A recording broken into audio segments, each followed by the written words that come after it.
Keluarga korban penembakan di rest area kilometer 45 Tol Jakarta Merak kecewa lantaran ada penolakan dari Polsek Cinangka. Meski demikian, keluarga berharap pelaku dapat segera ditangkap dan dihukum setimpal. Anak bos rental mobil yang menjadi korban penembakan di rest area kilometer 45 Tol Tangerang Merak mengaku sempat meminta bantuan polisi di Polsek Cinangka untuk mendampingi dirinya dan tim mengambil mobil yang sudah dibawa orang lain. Namun saat itu Kapolsek Cinangka menolak, padahal anak korban mengatakan jika pihak yang membawa kabur mobil rental bersenjata api.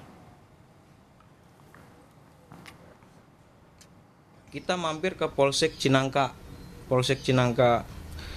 Kita meminta perlindungan untuk ke Polsek Cinangka pada petugas yang piket pada malam itu ternyata mendapat penolakan dari Polsek Cinangka. Juga sudah laporan ke Kapolsek, memang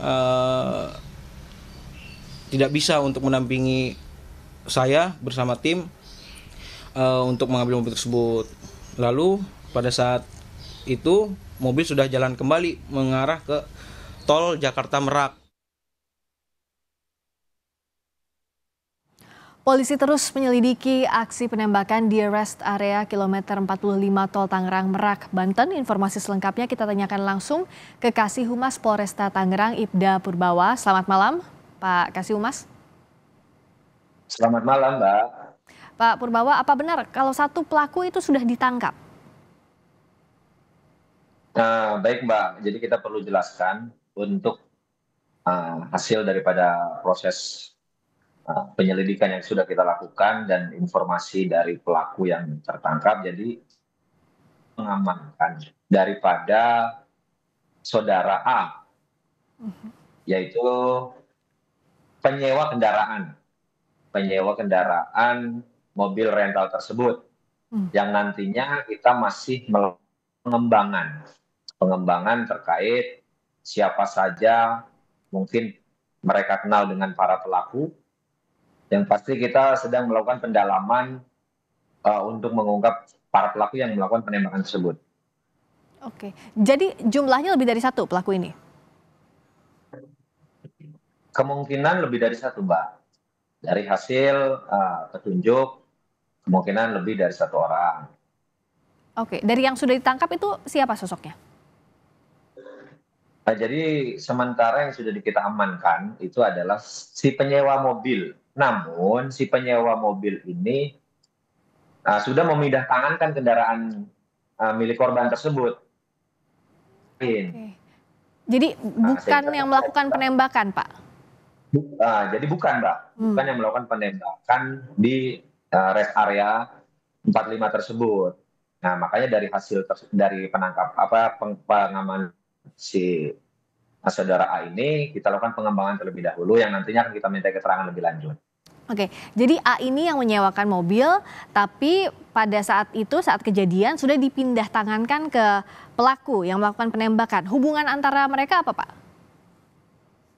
Nah, justru itu tadi, Mbak, kita sedang mendalami dan melakukan pengembangan terkait apakah kenal dengan para pelaku penembakan yang di rest area tersebut. Berawal dari saudara A ini yang menyewa kendaraan dari pihak rental. Tapi ada keterangan awal tidak, Pak? Kenapa A ini yang menyewa itu kan harusnya mengembalikannya ke penyewa. Nah, tapi ke yang menyewakan. Nah, kenapa ini dipindah tangankan ke orang lain? Keterangan awalnya seperti apa? Ya, justru kita belum bisa menjelaskan secara rinci. Yang pasti kita sedang mendalami dan melakukan pemeriksaan lebih lanjut. Saksi yang sudah diperiksa berapa orang, Pak? Saksi yang sudah diminta keterangan dan diinterogasi kita saat di TKP pun sudah ada berjumlah 7 orang. Oke, mereka itu siapa saja? Selain A tadi, lalu mereka lainnya yang dimintai keterangan siapa saja?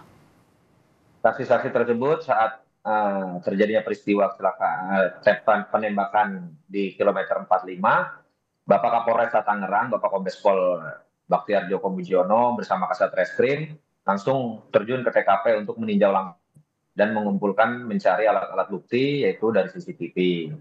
Kami pun melakukan interogasi dari pedagang yang di sekitar Indomaret, ada pula juga petugas karyawan dari Indomaret maupun di sekitar yang ada di rest area dan pihak tadi keluarga korban yang ada di TKP tersebut.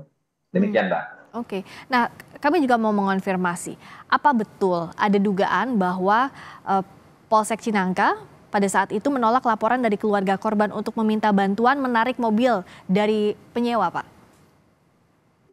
Nah, baik. Untuk penolakan dari Polsek Cinangka, kami pun berkonfirmasi langsung dengan Kapolsek bahwa Kapolsek menyatakan saat itu memang ada datang dari pihak rental untuk dilakukan pendampingan karena akan mengambil unit di dekat wilayah Polsek tersebut. Disarankan untuk membuat laporan polisi terlebih dahulu karena si pemilik rental ini tidak ada laporan polisi terkait mobil hilang dan sebagainya, sehingga polisi itu jangan ini salah prosedur karena tidak ada dasar aturannya, tidak ada dasar hukumnya, karena tidak ada bukti laporan. Namun di Polsek Cinangka tersebut, Kapolsek menyarankan untuk membuat laporan polisi terlebih dahulu karena dan harus bisa menunjukkan bukti-bukti kepemilikan surat kendaraan sehingga kita lebih mudah untuk melakukan pendampingan. Nah, demikian, Mbak. Oke, pada saat itu setelah diminta untuk membuat laporan polisi, apakah ditindaklanjuti dengan membuat laporan atau tidak? Nah, saat itu setelah mungkin akan menunjukkan bukti-bukti kepemilikan yang sah, mungkin BPKB ataupun kunci share kendaraan, terburu-buru terindikasi mobil itu beralih lagi tempat sehingga pihak dari korban atau pihak dari rental ini langsung meninggalkan Polsek. Demikian, Mbak. Oke, terakhir sekarang apa yang sedang dicari oleh polisi, Pak? Tadi kan yang menyewanya sudah ketemu, tapi pelakunya ini belum bisa ditangkap. Nah, sekarang pengembangan penyidikannya seperti apa? Ya, baik, Mbak, dari hasil penyelidikan dari kemarin tim gabungan dari Satreskrim Polres Tangerang, pimpin Kasatreskrim berada di lapangan untuk melakukan pengejaran berdasarkan identifikasi dari alat-alat bukti yang kita dapatkan. Ditambah sudah kita amankan pula dari penyewaan ini, semoga bisa terungkap dari keterangan si penyewa ini dengan pelaku penembakan tersebut. Semoga bisa segera ditemukan titik terangnya dan diumumkan siapa yang jadi pelaku. Mohon doanya selalu. Baik, terima kasih Ibda Purbawa, Kasih Humas Polresta Tangerang. Selamat malam.